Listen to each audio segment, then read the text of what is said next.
오직 예수님, 예수 그리스도의 은혜와 평강이 여러분의 영육과 안에 또 가정에 하시는 일에 충만하시기를 축원드립니다. 오늘 이 본문의 말씀을 통해서 우리가 마지막 때에 정말 가슴에 새기고 마음에 새기고 살아가야 될 그러한 말씀들이 많이 있습니다. 오늘 특별히 주님께서 오시는 날, 인자의 날에 대해서 이야기를 하는데요.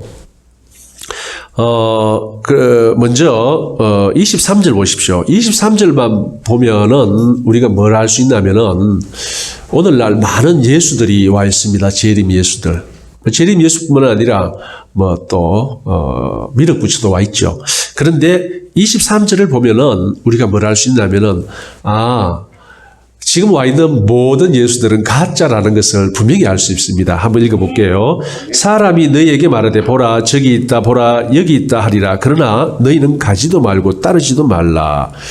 이렇게 지금까지 경험해보지 못한 예수님의 재림이 번개가 이쪽에서 비치면 저쪽같이 비침같이 그러한 일을 겪으면서 예수님께서 이 땅에 오십니다.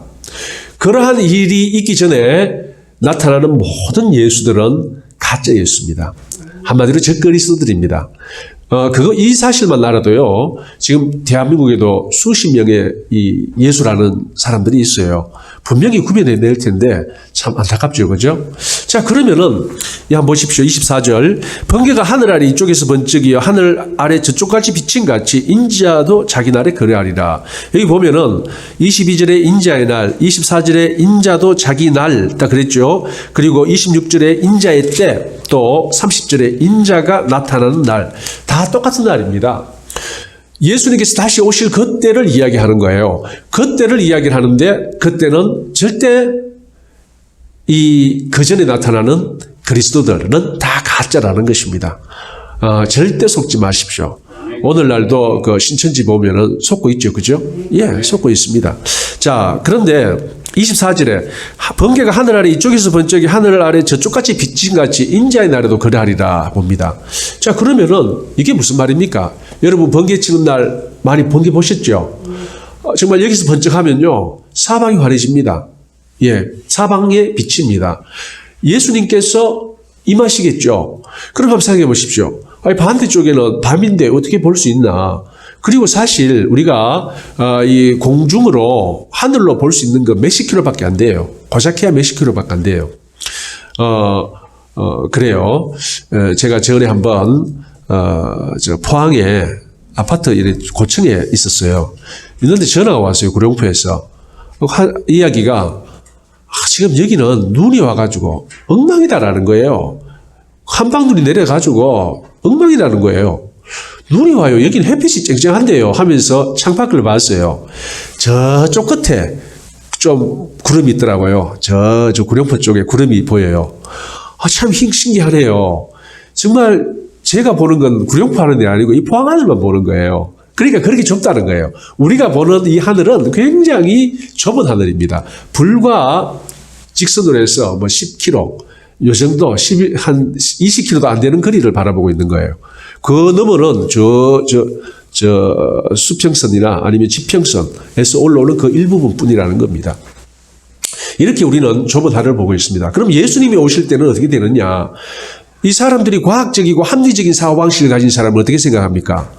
예를 들어서 포항에서 오면 경주선을 못 볼 것 아니냐?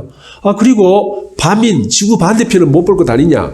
이런 정신 나간 소리를 합니다. 왜 정신 나간 소리냐? 예수님께서 공중에서 재림하는 게 그게 상식적으로 맞는 말입니까? 상식적으로 안 맞는 말이지 않습니까? 성경은 이걸 이야기를 하는 거예요. 상식을 초월한 초월의 세계를 이야기를 합니다. 예수님께서 동정에 나시는 게 그게 맞는 말입니까? 죽은 지 4일 만에 살리는 게 맞는 말입니까?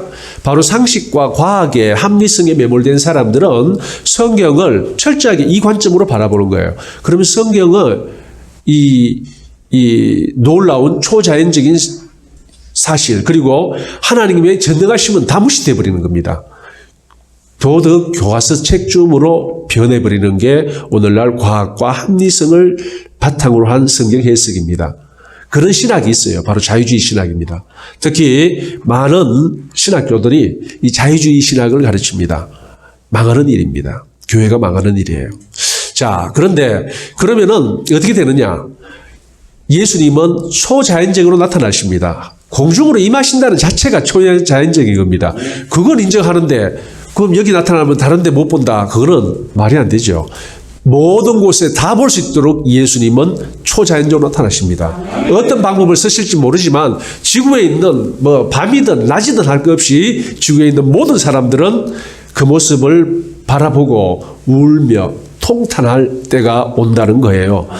예, 그런 하나님을 믿어야 됩니다. 자, 그렇게 계속해서 보면요. 25절은 예수님께서 고난받는 것, 십자가를 이야기합니다. 이 이후에 예수님의 때가 있다라는 겁니다. 자, 그리고 26절에 보면 노아의 때, 그리고 계속해서 28절에 보면 롯의 때가 나옵니다. 이 해석도 잘해야 돼요. 과연 왜 노아의 때, 롯의 때를 예수님께서 예를 들으셨나? 본문에 보면은 그 의미가 나와 있어요. 다시 한번 본문을 보겠습니다. 26절, 노아의 때에 된 것과 같이 인자의 때도 그러하리라. 그러면 노아의 때가 어떻게 했습니까? 어떤 때를 이야기를 합니까? 27절, 노아가 방주에 들어가던 날까지 사람들이 먹고 마시고 장가들고 시집가더니 홍수가 나서 그들을 다 멸망시켰으며 라고 나옵니다. 자, 여기서 예수님께서 이야기하신 건 뭐냐면은 평범한 일상생활을 이야기를 합니다. 특별한 게 아니에요. 일상생활 속에, 그러니까 일상에 매몰된 사람들의 이야기합니다. 정말 믿는다고 하면서도 전혀 믿음을 삶으로 나타내지 못하고 일상에 매몰되어 버린 거예요. 마치 세 가지 밭 비유에서 가시밭 이야기가 나옵니다. 가시밭 비유. 가시밭 비유는 어떤 이야기인지 다 아시겠죠? 제가 다시 한번 이야기를 하자면요. 가시밭에 뿌려졌어요. 근데 그 가시밭에 뿌려진 것은 나긴 납니다. 나는데 여러분 혹시 산에 그 찔레 덩쿨 밑에 있는 어떤 풀 자라는 거 보셨던 분들은 아실 거예요. 찔레 순거 먹을 때 보셨으면 알겠지만 거기서 납니다. 나는데 다른 데보다 키는 더 커요. 더 말랐고 더 키는 큰데 대부분 거기서 나는 것은 열매를 맺지 못합니다. 그거예요. 그런데 그게 뭡니까? 세상의 염려와 죄리의 유혹이라 그랬어요. 그 가시밭은 예수님께서 해석하시기를 세상의 염려, 죄리의 유혹입니다. 우리 모두는요, 이 일상생활에 파묻혀서 일상생활의 염려 속에 또 돈의 유혹 속에 살아가는 게 우리 대부분의 삶이에요. 그런데 그 삶 속에서 우리는 먼저 뭘 생각해야 되느냐? 하나님을 바라보고 하나님의 뜻을 행하는 것, 이걸 먼저 생각해야 되는데 그것 없이 일상에 매몰되어 버리는 거예요. 믿는다고 하면서도 예수님께서 말씀의 씨를 뿌렸는데도 불구하고 매몰되어 버리는 겁니다. 그런 사람은 어떻게 된다고요? 멸망당한다는 이야기입니다. 그리고 28절, 또 롯의 때와 같으리니 사람이 먹고 마시고 사고 팔고 집을 짓더니 심고 집을 짓더니 롯이 소돔에서 나가던 날에 하늘로부터 불과 유황이 비오듯 하여 그들을 멸망시켰느니라.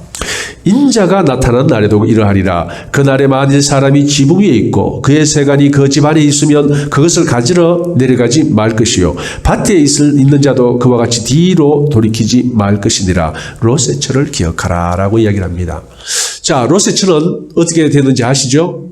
절대 뒤로 돌아보지 마라 그랬습니다. 다른 말로 세상 것, 네가 지금 아무것도 못 들고 나오거든요. 그때 워낙 급하게 천사들이 손을 잡고 끌어 나오는 바람에 아무것도 못 들고 나옵니다. 그런데 이 롯의 철은 세상 것에 마음이 뒀다는 거예요. 도망 나올 때 이 하늘에서 이제 유황비가 쏟아져 나옵니다. 유황불이 쏟아져 내려옵니다. 그때 내게 다 타겠구나, 내게 없어지겠구나. 안 타면은 다시 가지러 오면 되겠죠. 근데 타고 없어지면 아까워라 내 것, 이렇게 했죠, 그죠? 그래서 결국 어디에 됐습니까? 하나님께서 뒤로 돌아보지 마라 했는데 천사가 뒤로 돌아보는 바람에 그런 소금 기둥이 됐다고 성경은 이야기를 하고 있습니다. 바로 이거예요. 이 지붕 위에 있는 사람은 집 안으로 세간을 가지러 들어가지 마라 그랬어요. 뭐냐면은 지붕 위에 있는 사람이 세간을 가지러 들어가지 마라 하고 롯의 철을 이야기를 했는데 결국 세상 것에 연연하지 말아라는 겁니다. 귀한 것은 다 어디 있습니까? 다 집안에 놔뒀겠죠. 귀한 것, 세상에서 귀한 것을 가지러 집 안으로 들어가지 말라고 한 거예요. 결국 예수님이 다시 오실 때에 사람들은 똑같이 예나 지금이나 노아의 때나 롯의 때나 마찬가지로 세상의 삶에 매몰되어서 정작 하나님의 뜻을 행하는 데는 멀어졌다는 겁니다. 오늘날도 마찬가지입니다. 오늘날 이 대한민국의 기독교가요 급격하게 줄어들고 있습니다. 다른 데는 통계를 잘 안 내니까 잘 모르는데 그래도 잘 통계적으로 정비된 통합청의 2019년 작년이죠. 작년 통계에 의하면은 7만 명이 줄었습니다. 그리고 올해 통계는 제 생각에는 한 12만 명이 줄 거예요.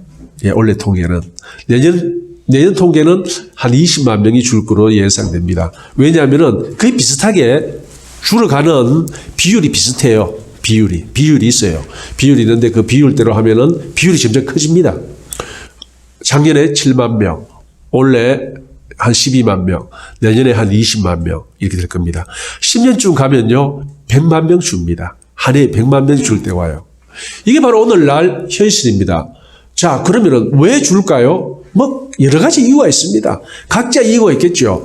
핵심적인 이유는 뭐냐면은요. 세상이 더 좋고 세상의 염려와 재리의 유혹에 빠져서 정말 하나님을 바라보지 못하는 현실이 오늘날 그 현실 때문에 그렇다는 거예요. 마치 언제와 같습니까?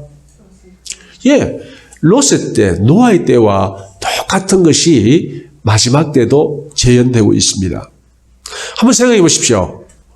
정말 여러분 주위에 같이 신앙생활 하시면서 신앙생활 하는 사람들 무엇 생각하고 있습니까? 정말 무엇에 초점을 맞추고 세상 살아가고 있습니까? 정말 내가 예수 믿는 사람인데 내가 전도를 뭐해서 참 하나님 보기 미안하다. 어떻게든지 전도를 해야 되는데 뭐 이렇게 말하는 사람 봤습니까? 예, 있었겠죠. 당연히 예수 믿는 사람.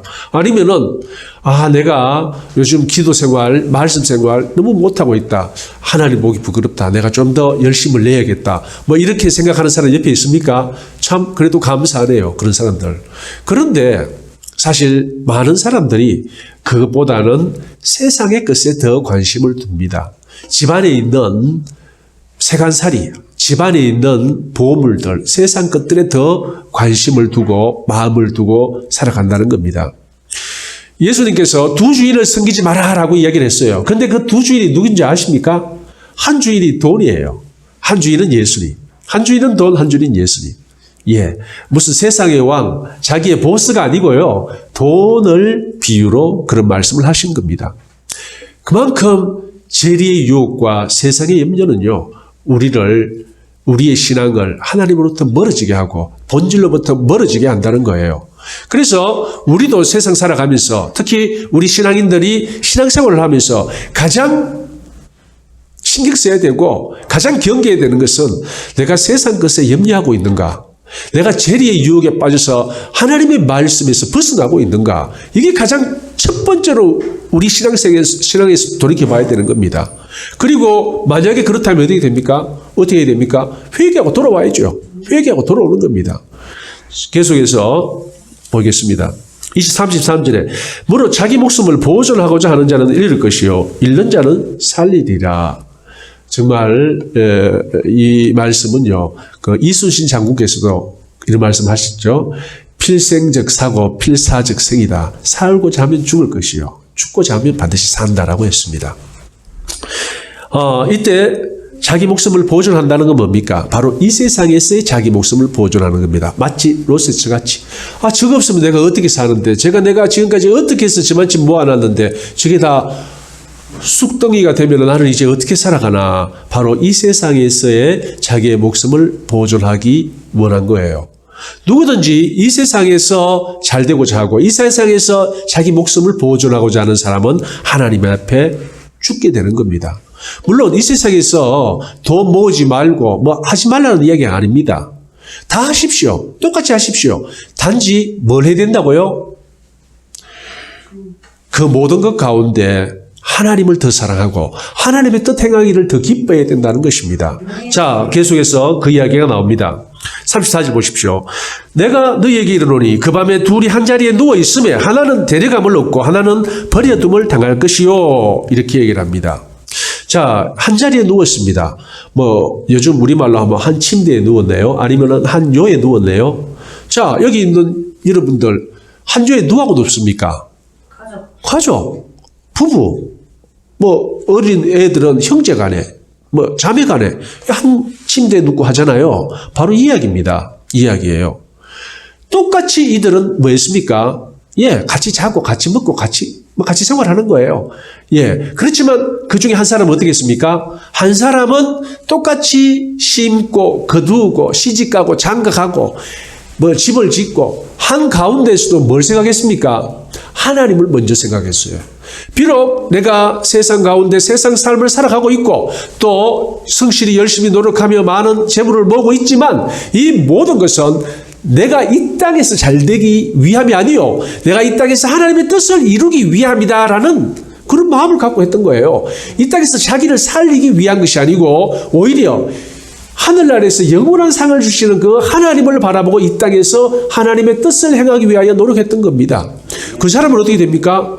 그 사람은 데려감을 받는 거예요. 한 사람은 어떻게 됩니까? 버려둠을 당하는 것입니다. 이거 잘 아시다시피 휴거를 이야기를 하는 겁니다. 인자의 날에 하나님께서는 데려가고 버려두고 데려가고 버려두고 이게 바로 일곱째 나팔이 불릴 때를 이야기를 합니다. 자, 계속해서 35절 보십시오. 두 여자가 함께 맷돌을 갈고 있으며 하나는 데려감을 얻고 하나는 버려둠을 당할 것이다 라고 이야기를 합니다. 자, 두 여자가 맷돌을 갈고 있습니다. 이 맷돌은 뭐 여기 갈아보신 분 있는지 모르겠지만 두 가지 용도로 갑니다. 하나는 뭐냐면은 벼를 찢는다 하죠. 그러니까 이 벼에서 탈피를 하고 살을 만들지 않습니까? 물론 저 나라는 살이 없습니다. 살 농사를 안 지으니까, 우리로 비유하자면은, 예, 찧어가지고 껍질을 벗기고 살을 만듭니다. 예, 그때도 찢습니다. 맷돌로도 하고 아주 성긴 맷돌로 한다고 들었습니다. 그리고 또 하나는 뭐냐면, 이 살을 이제 보드라운 맷돌로 갈아서 가루를 만드는 거예요. 가루를 만들어서 이제, 예, 우리는 가루로 안 만듭니다. 그냥 밥을 해 먹으니까. 근데 저 나라는 주식이 빵이잖아요. 그래서 밀을 또는 보리를 가루로 만들어서 빵을 만드는 거예요. 빵을 만들 재료로 만드는 겁니다. 한마디로 뭡니까? 굉장히 일상적인 일이에요. 먹기 위해서 먹고 자고. 먹고 자는 게 우리 삶의 많은 부분을 차지하지 않습니까? 예, 그때 같이 두 명이서 가는 겁니다. 아마 모르긴 몰라도 자매든지 모녀지간일 거예요. 집에서 이제 식사 준비를 하기 위해서 그렇게 합니다. 그런데 어떻게 됩니까? 한 사람은 데려감을 받고 한 사람은 버려둠을 탔습니다. 여러분, 가족 간의 신앙도요. 여러분들 정말 누구보다도 가족을 사랑하잖아요. 그래서 가족이 다 구원받기를 원하잖아요. 뭐 그건 당연한 겁니다. 특히 이 모성이라는 말이 있듯이 이 부모님의 특히 어머님의 자녀들을 향한 사랑은요. 이루 말을 할 수 없습니다. 그 여기 계신 아버지들 혹시 아내가 남편보다 자식을 더 사랑한다고 섭섭해하지 마십시오. 그거는 하나님께서 그렇게 만들어 놓으셨어요. 예, 절대 자식을 먼저 챙기고 남편을 나중에 챙긴다고 해서 섭섭해하지 마십시오. 하나님이 그렇게 만들어 놨습니다. 본능적으로 그렇게 하도록 해놨습니다. 그런데도요. 이 구원의 문제만큼은 안 되는 거예요. 우리가 애써서 기도하고 뭐 어떻게 할 수는 있지만 그것은 우리 마음대로 되는 게 아니에요. 위대한 마지막 사사 또 선지자 사무엘이 왕을 세웠잖아요. 사울을 그 다음에 다윗을 세웠는데 그 근본 세우게 된 원인이 뭔지 아십니까? 사무엘의 아들이 개막날이라 그랬습니다. 사무엘이 아들이 좋았으면요. 사무엘의 아들을 통해서 계속 그 직을 물려받게 합니다. 그 윗대 사사들이 대부분 그랬어요. 아들이 있으면 아들이 그 직을 물려받아가서 좀 해요. 하다가 뭐 허지부지되고 했지만. 그런데 이 아들이 워낙 개망난이라서 도저히 안 되는 거예요. 사무엘도 알고 온 백성들도 압니다. 그거 어쩔 수 없죠. 엘리 제사장의 두 아들도 개방난이 아닙니까? 뭐 어쩔 수 없습니다. 다행히 정말 하나님께서 은혜를 베푸셔서 우리 육의 자식이 믿음이 좋은 자식이 되면 정말 감사하고 고맙지만 아무리 기도해도 그렇게 안 될 수도 있다라는 거예요. 사무엘이 기도 안 했겠습니까? 엘리가 기도 안 했겠습니까? 야, 너 그러면 안 된다. 아마 입에 붙여놓고 이야기했을 겁니다. 하지만 인력으로 안 되는 것도 있습니다. 그걸 우리가 알아야 돼요. 부모도 알아야 됩니다. 자식 인력으로 안 된다는 거예요. 심지어는 믿음의 문제까지 안 된다는 겁니다. 사실 믿음의 문제는 깊은 문제입니다. 근본적인 문제예요. 예, 뭐 공부하는 문제도 진로 문제도 부모 마음대로 안 되는데 어떻게 그 근본적인 문제가 부모 마음대로 되겠습니까? 욕심을 내려놓으십시오. 혹시 그런 욕심을 갖고 있다면 오히려 겸손히 하나님을 의지하고 선하신 하나님의 뜻을 바라보고 그분에게 맡겨드릴 때 오히려 더 좋은 효과가 나타납니다. 예, 하나님께서 그분만 전적으로 의지할 때 그분이 일하신다는 것을 보여주기 위해서 그러는 수도 있으니까 오히려 하나님 앞에 맡기십시오. 자녀를 맡기는 게 더 지혜로운 또 성경적인 방법입니다. 자, 그리고 마태복음에 또 하나 더 나옵니다. 둘이서 밭을 갈매 하나는 데려감을 하나는 버려둠을 이렇게 얘기합니다. 둘이서 밭을 갑니다. 사실 옛날에 대가족일 때 밭 가는 건 누가 합니까? 형제들이 갑니다. 온 가족이 다 밭을 가는 거예요. 물론 잘 사는 집은 뭐 이렇게 사람을 사서 할 수도 있지만 그냥 대부분 자가농은요, 자영농은 그냥 가족이 다 하는 거예요. 가족이 일하는데 한 사람은 데려감을 닦고 한 사람은 버려둠. 그런데 이 세 가지가 뭡니까? 자고, 먹고, 일하고. 그러니까 이 자고 먹고 일하는 게 사실 노아의 때나 롯의 때나 똑같이 언급된 거예요. 똑같이 언급된 거예요.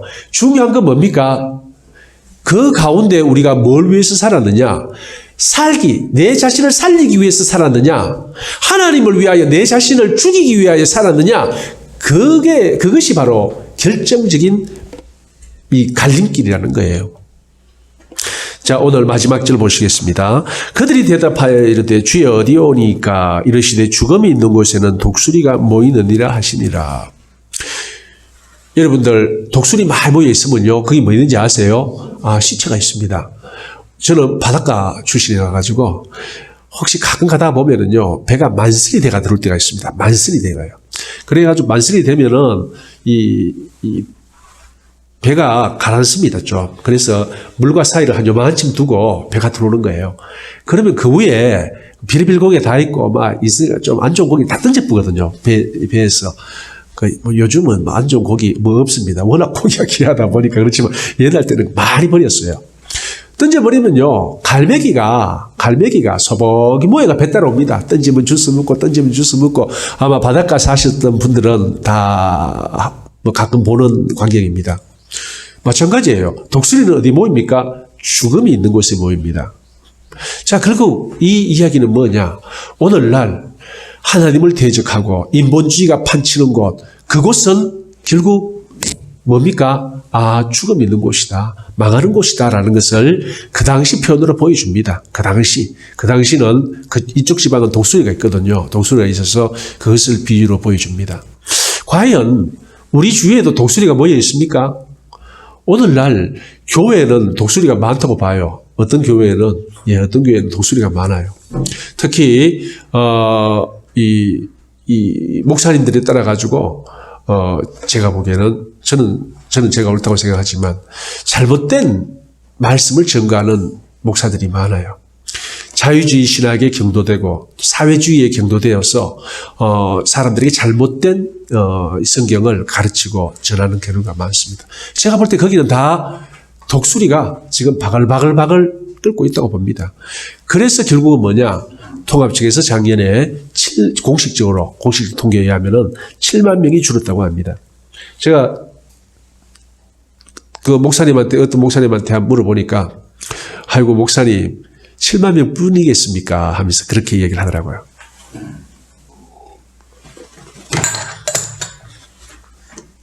그렇습니다. 결국 왜 그렇습니까? 그 죽은 사람들이 이제 많이 모여 있는 거예요. 그러니까 독수리들이 이제 모여드는 겁니다. 그게 죽은 거 아닙니까? 교회를 다 떠나가는 것. 물론 대부분 계시록 강의를 씁니다. 그리고 다 좀 차이는 있지만 읽어보면 어떠냐면은 말이 돼요. 아, 맞다. 이제 수긍이 갑니다. 그게 뭔지 아세요? 이제는 때가 됐다는 겁니다.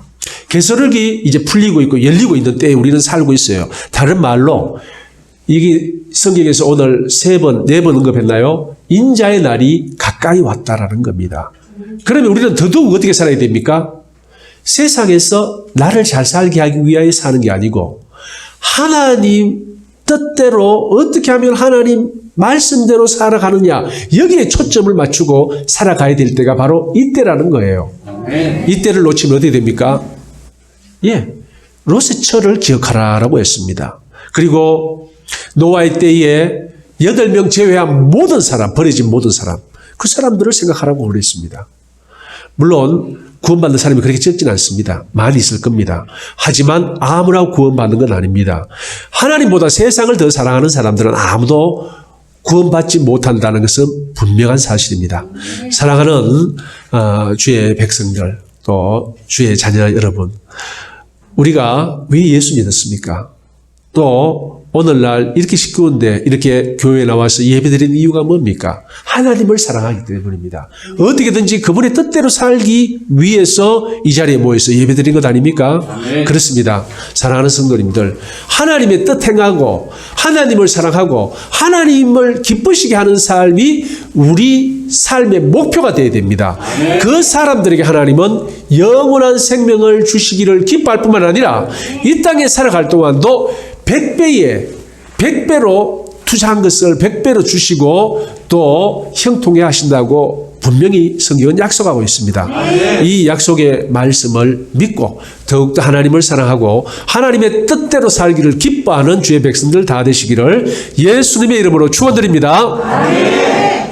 할렐루야. 아버지 하나님 감사합니다. 전능하신 아버지 하나님을 찬양합니다. 아버지 하나님, 저희들 하나님의 뜻대로 산다고 하면서 예수 믿는다고 하면서 내 욕심 또 이 세상에서 내 잘되기를 위하여 살아가는 때가 너무나 많습니다. 만약 그러한 점 있다면 이제 성령님의 조명하여 주심에 따라 바라보게 하여 주시옵소서. 그리고 그 모든 하나님보다 더 사랑하는 것들 다 주님 앞에 내어놓고 주님께 회개할 수 있는 저희 모두가 되게 하여 주시옵소서. 예수님 이름 받들어 기도드리옵나이다. 아멘.